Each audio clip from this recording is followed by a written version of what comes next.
1869 साली टाटा ग्रुपचा yearly turnover 20,000 रुपये इतका होता. परंतु त्याच वर्षी एका मराठी माणसाच्या कंपनीचा टर्नओव्हर मात्र 21,000 रुपये इतका होता. आणि हा मराठी माणूस म्हणजे महात्मा ज्योतिबा फुले.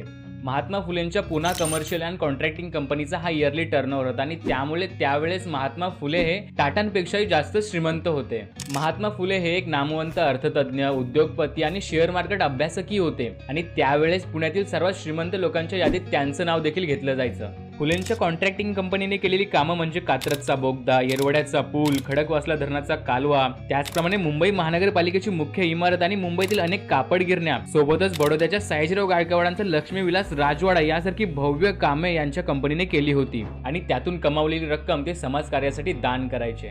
महात्मा फुलेंच्या कंपनीची कामं आणि त्यांचा इयरली टर्नओव्हर बघता त्यांच्या श्रीमंतीचा अंदाज आपण नक्कीच लावू शकतो. तर महात्मा फुलेंविषयी ही माहिती तुम्हाला कशी वाटली आम्हाला कमेंट करून नक्की कळवा आणि अशाच इंटरेस्टिंग व्हिडिओ